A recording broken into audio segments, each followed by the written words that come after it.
Well, Bridget with an ID at the end. Welcome. Thank you. Thank you, Mark. It's so great to have you on the Leaders Who Care series. You energized me the first time I met you. So we've been friends for, gosh darn, at least 2 weeks, if you will, maybe. Um, but it feels like a wonderful adventure already. So let's start. If you could just briefly introduce yourself. Don't tell your whole story because then we won't have anything else to talk about per se. But a little bit about yourself, where you are, family, stuff like that. Then we'll chat. Great. Cool. Hi, I'm Bridgid Coulter, and I am currently in Hawaii. I share my time between Hawaii and LA. My main residence is in Los Angeles. I do design, and I am founder of Blackbird House, which is Blackbird Collective. And I am from Berkeley originally, and I moved to LA for theater school and then did postgraduate in design. And I just love a lot of things. And I love talking to people. And normally I'm on the other side interviewing someone. So I'm not always super great in this seat, but I appreciate the opportunity. No, it's our opportunity, and I think you're going to do just fine. I just got a feeling you're going to do just fine. So, you kind of, like you said, you started with an education in was it architectural design and theater, as you said, and that led fast forward to Blackbird House, Blackbird Collective. But before we go all through that, it seemed like throughout it seems you're always looking to create a positive space for people in all those ways, in different ways, and specifically Black, Indigenous people of color, women of color, etc. I want to talk about the why, but I'd like to ask you in a different way before we delve even deeper. Tell us why you do what you do.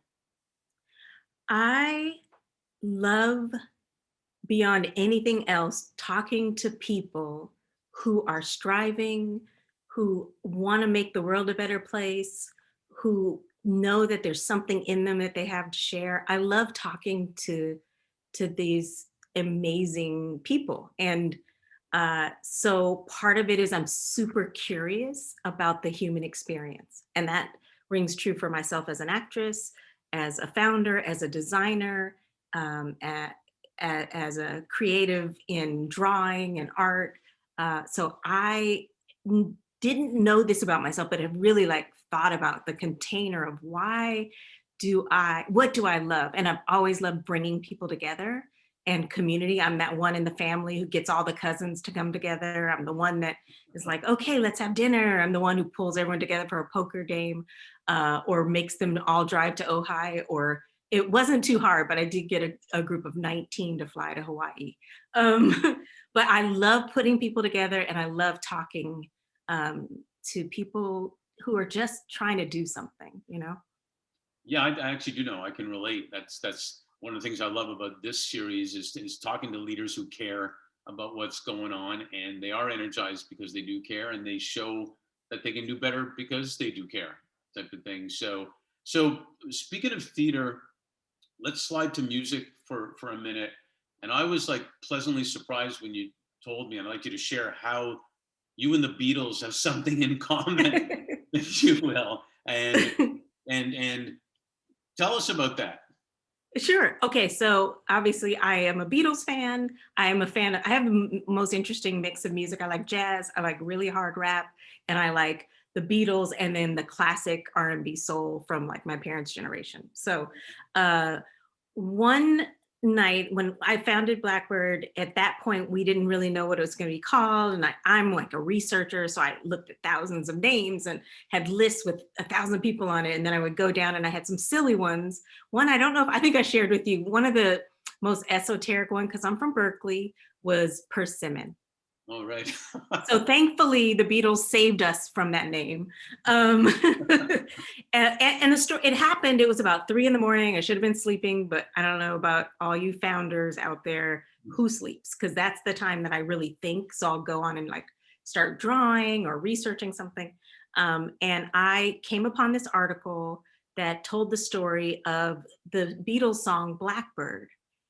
I started reading it and I just was amazed. So essentially that there's, a couple of versions of it. This article that I read really told the version of the Beatles experience in the mid 60s with obviously not England doesn't have its own issues, it does, but they were very much civil rights advocates that cared a lot about what was happening, and they were watching the travesty that was happening in the US with racial relations. And um, either it was an article, a story, or a woman being arrested, really, really badly arrested.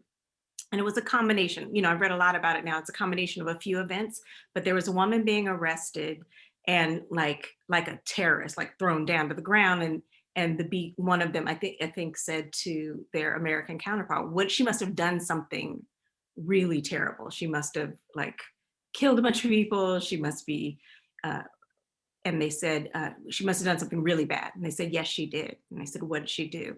She was born Black in America. And it really struck them. And they decided to write this song. And it's no one really knew it. Only in the last, after about 50 years, they've been talking about it. And you can Google it now and find out so much more about it. But Bird was kind of, like how you would call a chick, a cute chick. There was like a bird, that's a cute girl. So Blackbird was literally written for Black girls, Black women. And it was, if you think about the lyrics in that context, it's very emotional. So I read that, I started crying immediately. I heard the lyrics in my hand, in my mind, Blackbird singing in the dead of night. Mhm. Take these broken wings and learn to fly. All your life, you were only waiting for this moment to arrive. And I started crying. I Yeah. was like, that's the name of this place. And I just knew it was like a gift. It was like Blackbird magic. That's what we're called. That's such an awesome story because I love the Beatles, and I probably met them before you did because I'm older than you, but but I didn't necessarily know that whole story already, and how amazing and disappointing and everything else in between that it still applies right now. Right. Um, Absolutely. But not surprising. But it's not surprising. The foundation of our country is embedded, the thread of our fabric is woven with this. So it's going to take a lot of work to unravel those threads and really get the work and separate them and weave them together in a more beautiful quilt that is inclusive. So I think that's part of it. No, that's a huge part. I grew up in Montreal where we never talked about how we have to have diversity. We talked about how great it was Mm, and just going for it all the time. wow. And I don't see why it's so hard to get to that. I know there's certain people it's hard to, but most people I don't think it's so hard. So we gotta get Blackbird out there again at the top of the charts, and and all go to the Blackbird house and talk some, Yeah, and just talk. that's part of it is these brave conversations. Absolutely. And I think they're starting, and I think that is the way to go, is to really listen to each other and feel each other. And it's almost like anything, if you get to know the other person, you actually realize, well, it's like almost the same as all the problems and issues and opportunities I have, type of thing. So with that, it's kind of taken decades to get to this point, which is far from where we want to go. But business leaders, or business leaders who care, if you will, they finally realize that aligning with impact, aligning with things that are important in the world, is actually good for business too. Right. And it's also good, and this is the part I actually love the most. It's also not only good, they realize the tipping point was they're not going to get great people if they don't care about this. People want to make money, and they want to make a difference, and they want to work with a place that does care. How radical is that? Right. So, with that in mind, as we go into the Blackbird House, what's attracted some really great people that you've already attracted to the house, and tell us why it's a place to drive positive social change as well as economic impact. Yeah, that's a great question. Thank you for asking that. And also thank you for this forum and what you've stuck your stake in the ground for, leaders who care. It's a beautiful sentiment and it's important. And like you said, now the data is showing what people care. The bottom line, it's also more profitable, which is important. Sure. Businesses have to be economically sustainable. But now in terms of people and culture, you're not going to make it if you aren't inclusive. It's to me, it's such a no-brainer. So it's hard. Like I have to take my brain. It's really a good exercise to take your brain out and go, why would you not want a mixed salad with a bunch of different things in it? Why would you just want one thing? But I think that what we find is that just authentically being ourselves, authentically telling our story, being real, it's not perfect. It's super hard. We sometimes have different perspectives, even among, a group of Black women, of my friends. We're all very, very different. Or a group of any sort of demographic.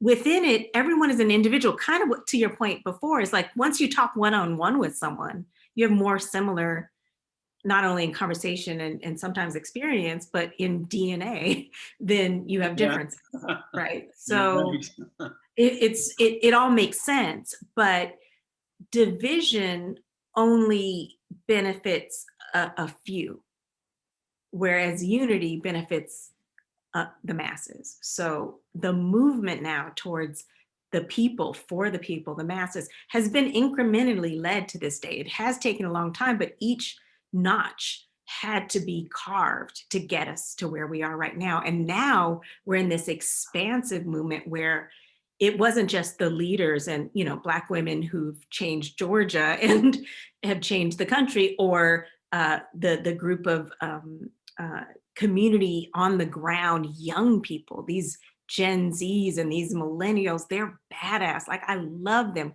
because they're like, no, you guys slept on us, and we're taking it over. Like we're gonna be progressive, and they're putting their money where their mouth is. We see this whole stock market thing. Like it's fascinating. So we're talking about racial, we're talking about economical differences, age differences, all of these things. But right now, the masses are realizing the power and the people together and the humanity, and people want overall, people just want to feel safe. They want to feel heard. They want to be able to feed their family and have a good time on the weekends, or maybe every night. So if you don't embrace, and I was reading a Harvard study this week that talked about the most important thing that people are asking and demanding of their leaders is that they have a social voice.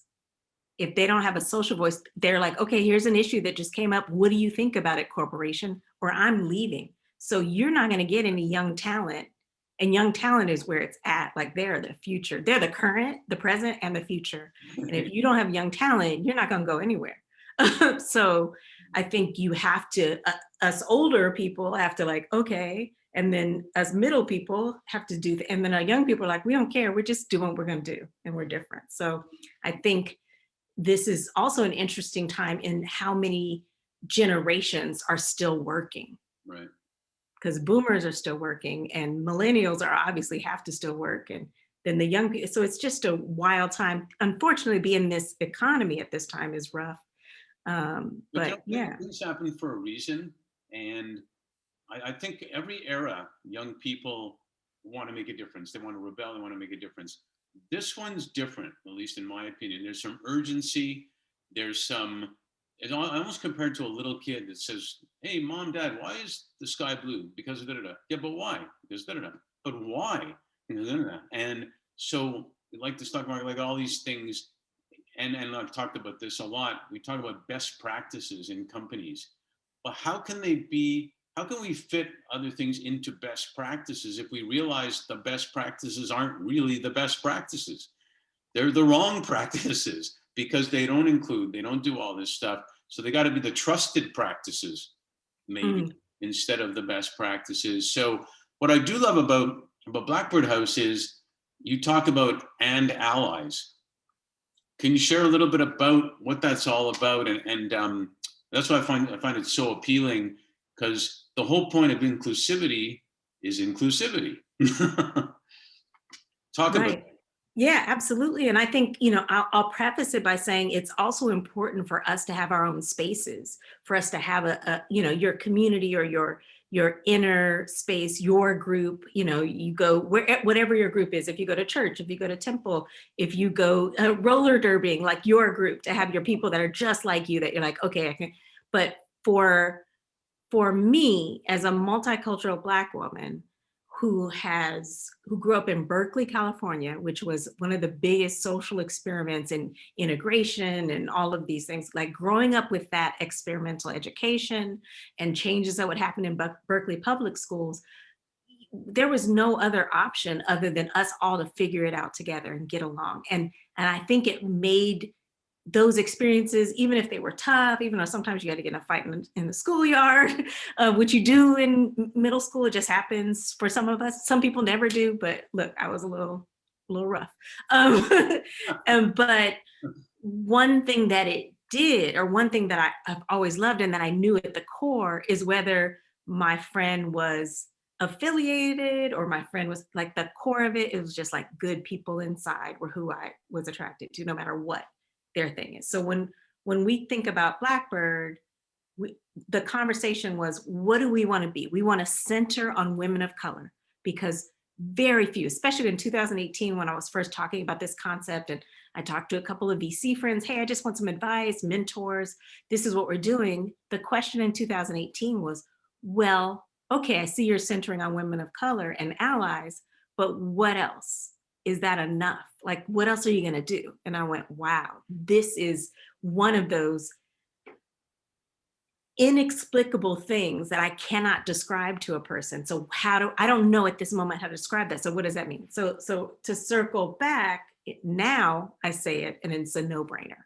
Right. So it took people some years, some uprisings, a global pandemic, to see systemically what these issues are, what the lack of access, the simple biases that can, unconscious or conscious, keep you out of opportunities, the pay scale differences, the fact that it was going to take till 2000, I can't, it's like 200 years to get to any, like, look, there's all that. But what does this have to do with allies? Okay, great question. Centering for the first time for real on women of color issues makes everyone learn. And allies, dope allies, are essential. And so the people that are attracted to Blackbird, I'd say we're 80% women of color of various races, and then 20% allies.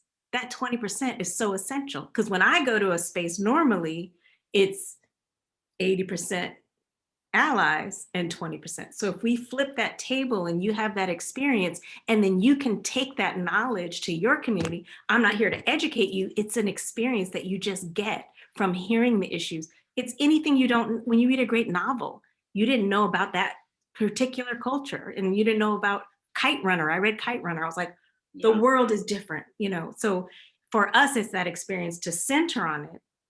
But allies who engage, who participate, who are there, who come to the meditation, are also Blackbirds, 100%. So it's like, and it's better, and the world doesn't move forward without us together. Even though right now US is about 50-50, it's a little bit more people of color than white people at the moment, and it'll continue to change. It means that equity should swim around all the communities, and that doesn't happen unless we're having the brave conversations that happen when you're kind of juxtaposed against someone. We had a great lesson in a really cool, powerful indigenous woman, and we were talking about Thanksgiving. It was a tough conversation. Thanksgiving, we just think of it, in my family, it was like, we just come together. We never talked about like what it meant. It was like a time where everyone put their truces down, whoever was mad at somebody, we cooked a bunch of food and we ate it. But when we think about the indigenous experience and what happened, and the history, the painful history and the lies that are told with Thanksgiving, we came into it like, okay, let's have a conversation about it. Thank you for your perspective. I hear you, and I want to be better as a person of color. Like, I have my things that I don't know. But if I wasn't open to, if we were like just for one specific thing, what are we going to learn and grow, and how does the world move forward? Yeah, you're so right on. Thanksgiving actually is my favorite holiday, but we sometimes don't question why things are the way they are. And you can question why things are the way they are without hating people, without, disrupting in a negative way, but just ask why and learn. And one of the things about leaders who care that I found relates to what you're talking about. And you can be vulnerable now. You can have the soft skills, which at one point was a ridiculous term. There's no crying in baseball and stuff like that. And one thing I've found from leaders is they're actually finding it easier to be vulnerable than before. You don't have to know everything. You can ask people questions about what's going on. You can be interested in what their cause is, as you were talking about before. What's your social view on this? And you can ask them for advice. I mean, you would think it's a no-brainer, but a CEO or whatever of a company can't do it by him or herself. They need the other people. No. So it's easier to be vulnerable, if you will.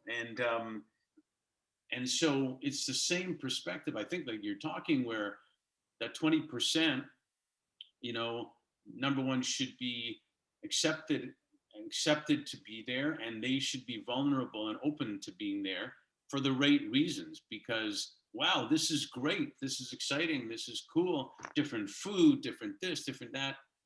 That's the whole point. And then it's good for business too. So I agree 100%.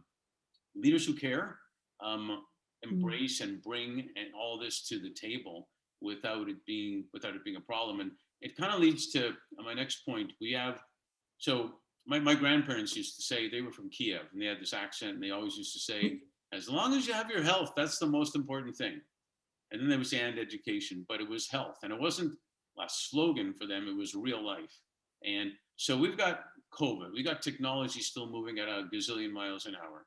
We've got wildfires, snowstorms today. I mean, you name it. And then obviously racial justice. I mean, to say Mother Nature's like saying, hey guys, something's up, would be an understatement. So what's your thoughts on if there's been an awakening, if you will, and people just have, or maybe just people have more time on their hands to think about what's really important and some of the things we're talking about? I think, first of all, everything you named is clear, and that we have had this global pause that was literally paused for a couple months. There was like the earth got, the sky got clear. Yeah. In such a quick amount of time, the earth was like, yeah, this is what we've been trying to tell you. Now, will we learn lessons from those? I think so. I think we have a chance. Trying to see if I can just stay on point, because I know I'll go. Can I ask the core of the question again? Because I'm going to go on a tangent. I want to be very focused, because I know we're almost out of time. Well, tangents are fine too, because good stuff comes out of tangents. But I guess the core is, have you seen in your world, in your business experience and whatnot now, that people are actually being awakened, if you will, to a lot of the things we're talking about? Absolutely. Yeah. I think that my community, the people that I'm around have been rather awakened for quite a while, or aware. And I think there's even a deeper awakening. Even if you were quote unquote woke, you're like awoke. But people have been talking about it. We just watched School Days this summer, because we watched everything we could. And at the end of it, Lawrence Fishburne or Spike Lee yell at the camera, wake up, for like a long time. Now, this is years ago. Yeah. So the seeds had been planted, but we had to pause globally to really hear them. Racial injustices, police killing Black and tormenting Black bodies has happened the entire generation of from slavery till now. Right. The prison pipeline was around. All of these things were happening, but we could see it in a different way. And like you said earlier, things happen for a reason at the time that we're ready for them, right? So as a relatively young country, we've been in adolescence, we're now young adults.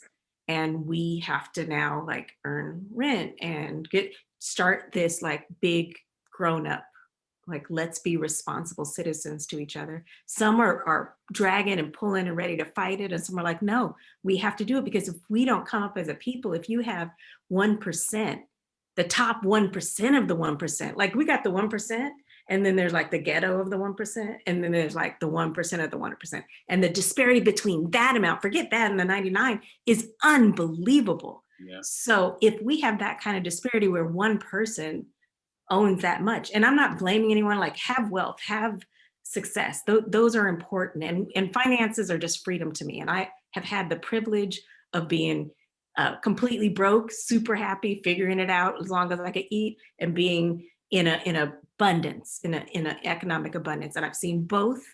The freedom of economic abundance, I wish on everyone.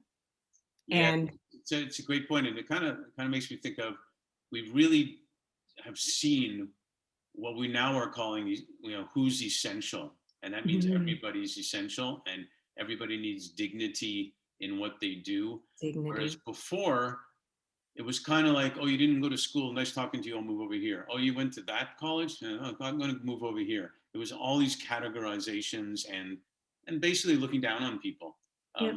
And yet grocery people, well, certainly nurses and doctors and whatnot, but grocery people, the transportation 100%. people, all these Teachers. people, try living without them, number one.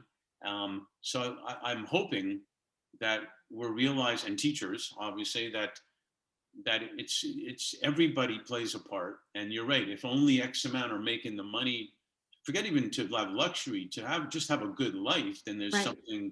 there's something wrong. And to your point about the skies opening up, I remember the first time we got a lot of birds that sing here in the morning, but when the first real lockdown happened, I swear the birds were singing opera. Wow. Yes. They were like, "This is awesome. I don't know where they are, but hope they stay Um, away." yes, because of less wasn't it something about like less feedback? There was like radio feedback or something that had lessened. Yeah, it's Yeah. as good as Oh, it that's could be. great. I forgot about the birds. Yeah. They were having the lizards. I think were even jumping up and down. Dancing lizards. Sure. So I want to ask you one other question here. Sure. What role do you see business leaders, or if you will, business leaders who care, playing now in ensuring, I call the three well-beings: financial, physical, and mental well-being of their talent, not to mention how that flows into the community? What do you think their role should be?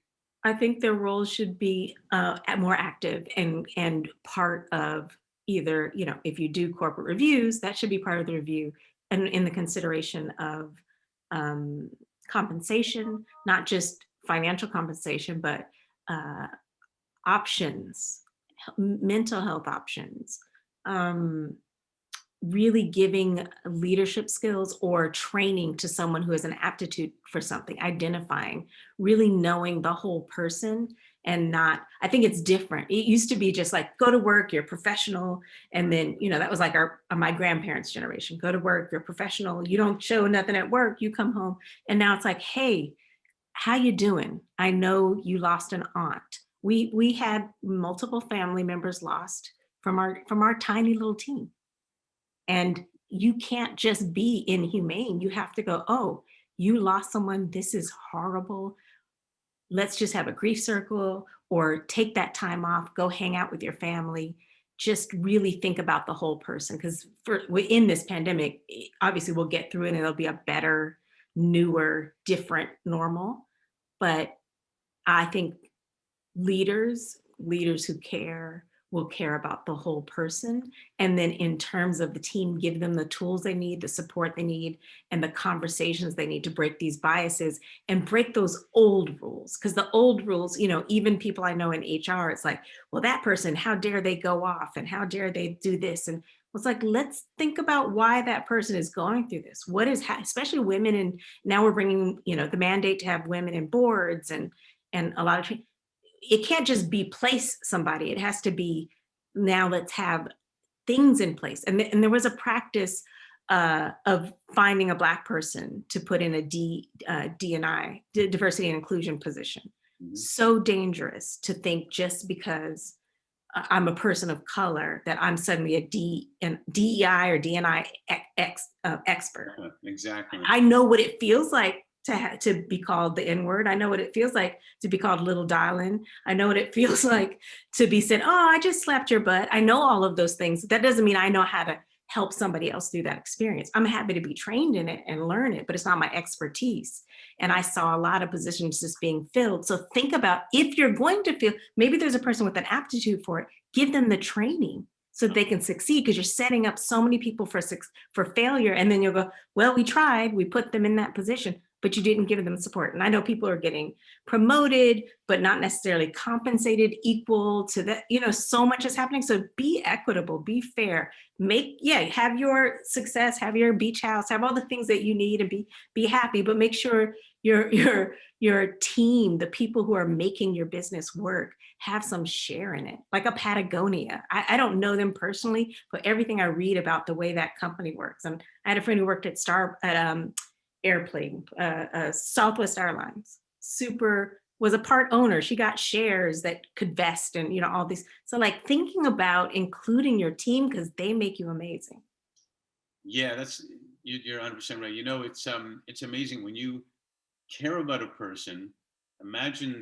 We can all imagine how that person feels when someone cares about them, and whether it's a boss or a coach of a sports team, because I've seen this a lot in sports. And even if a person makes a mistake, the best return on investment on that person is to be honest and say, look, you screwed up here, you did this and that. We need you on this team. Get out there and do it. Go for it. And that person will give you 100,000,000% more than if you yell at them and you fire them and you do all this crap. So again, business wise, it's stupid. People wise, it's the best thing you can do. So it's not, they say it takes more muscles to frown than to smile.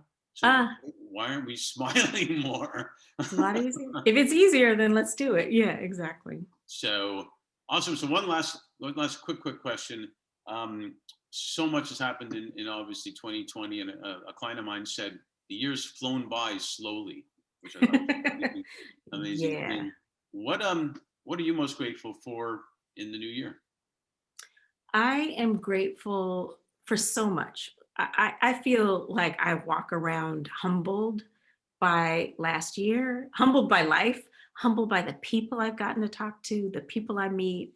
And I'm incredibly grateful that in any day, it's hard. I'm a self-funded startup. It's a very expensive venture and I do well, but I'm like, okay, I'm all in. Every dime I earn goes into Blackbird.